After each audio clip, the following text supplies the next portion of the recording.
నేపాల్లో విరుచుకుపడిన మెరుపు వరదల్లో మృతి చెందిన వారి సంఖ్య 157కు చేరింది. 750 మందికి పైగా గల్లంతయ్యారు. గల్లంతైన వారిలో 133 మంది భారతీయులు ఉండగా వారి కోసం బంధువులు ఆందోళన చెందుతున్నారు. క్షణాల్లోనే పలు ప్రాంతాల రూపురేఖలు మార్చేసిన భీకర వరద అనంతరం సహాయ చర్యలు కొనసాగుతున్నాయి. ఆపద వేళ ఆపన్నహస్తం అందించిన ప్రధాని నరేంద్ర మోదీకి నేపాల్ ప్రధాని బాలేంద్ర షా కృతజ్ఞతలు తెలిపారు.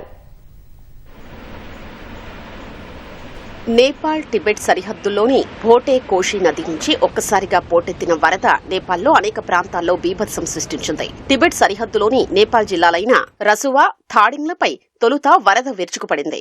తరువాత నువాకోట్, చితావన్, గూర్ఖా, తనాహు, తూర్పు నవాల్ పారసీ జిల్లాల్ని ముంచెత్తింది. వరద వస్తున్న శబ్దం విని చాలా మంది ప్రజలు పరుగులు పెట్టినా క్షణాల్లోనే వారిని బురద కమ్మేసింది. వరద దెబ్బకు నేపాల్లో అనేక భవనాలు, వంతెనలు కొట్టుకుపోయాయి. 384 మెగావాట్లను ఉత్పత్తి చేసే 8 జల విద్యుత్ కేంద్రాలు ధ్వంసమయ్యాయి. నిర్మాణంలో ఉన్న మరో 4 దెబ్బతిన్నాయి. దీంతో నేపాల్లో అంధకారం నెలకొంది.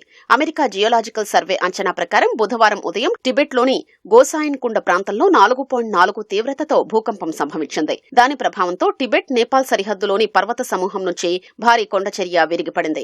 ఈ కారణంగా లిండే నది ఉప్పొంగి వరద పోటెత్తింది. అది భోటే కోషి నది ద్వారా త్రిశూలి నదిలోకి ఒక్కసారిగా దూసుకొచ్చింది. ఫలితంగా మెరుపు వరదలు వచ్చాయి. వర్షాల కారణంగా ఈ వరద రాలేదని వాతావరణ శాఖ వెల్లడించింది.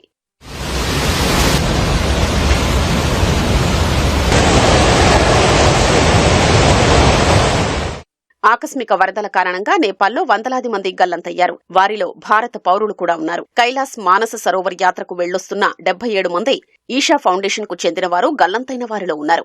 యాత్ర నుంచి తిరుగు పయనమై ఇమిగ్రేషన్ కార్యాలయం వద్ద ఉండగా ఈ విపత్తు జరిగింది. ఈ విషాదం పట్ల ఈషా ఫౌండేషన్ వ్యవస్థాపకులు సద్గురు జగ్గి వాసుదేవ్ తీవ్ర విచారం వ్యక్తం చేశారు. 450 మందికి పైగా యాత్రకు వెళ్లి తిరిగొచ్చారని, ఒక బ్యాచ్లోని వారే చిక్కుకుపోయారని ఆయన వివరించారు. గల్లంతైన వారిలో ఎక్కువ మంది తమిళనాడుకు చెందిన వారున్నారు. నేపాల్కు 57 మంది వెళ్లగా వారిలో 37 మంది ఆచూకీ దొరకాల్సి ఉందని తమిళనాడు ప్రభుత్వం తెలిపింది. కోల్కతాకు చెందిన 32 మంది పర్యాటకులు కైలాస్ మానస సరోవర్ యాత్రకు వెళ్లి గల్లంతైనట్లు పశ్చిమ బెంగాల్ ప్రభుత్వం తెలిపింది. బంధువులు, కుటుంబ సభ్యుల ఆచూకీ కోసం హెల్ప్ లైన్ సెంటర్ ఏర్పాటు చేసింది. ఉత్తరప్రదేశ్, మహారాష్ట్ర, కేరళం, సిక్కిం, ఒడిశా, ఉత్తరాఖండ్, ఛత్తీస్గఢ్, తెలంగాణ సైతం తమ రాష్ట్రాల పౌరుల సహాయార్థం హెల్ప్ లైన్ నంబర్లను ఏర్పాటు చేశాయి.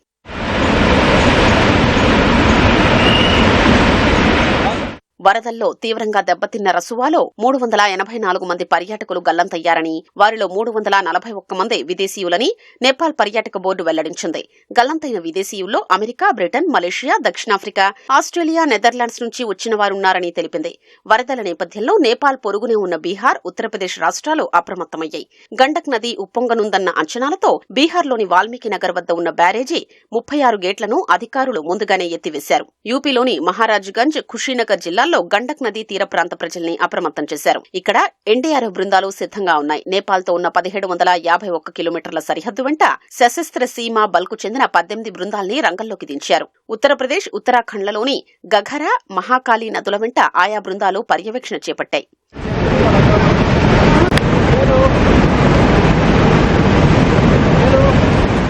సహాయక చర్యల కోసం 12 హెలికాప్టర్లు, 5 డ్రోన్లను నేపాల్లో సైన్యం వినియోగిస్తోంది. దెబ్బతిన్న ప్రాంతాల నుంచి 100 మందికి పైగా సహాయక బృందాలు రక్షించాయి. వారిలో 30 మందికి పైగా కాఠ్మాండూలోని ఆసుపత్రిలో చికిత్స పొందుతున్నారు. నేపాల్ విపత్తుపై ఆ దేశ ప్రధాని బాలేంద్ర షాతో మాట్లాడిన ప్రధాని మోదీ మృతులకు సంతాపం తెలిపారు. ఆపద కాలంలో భారత్ తోడుగా ఉంటుందని చెప్పారు.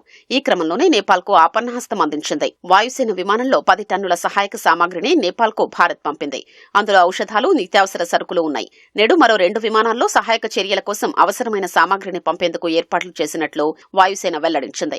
కష్టకాలంలో అండగా నిలిచిన మోదీకి అందిస్తున్న సాయానికి నేపాల్ ప్రధాని బాలేంద్ర షా కృతజ్ఞతలు చెప్పారు.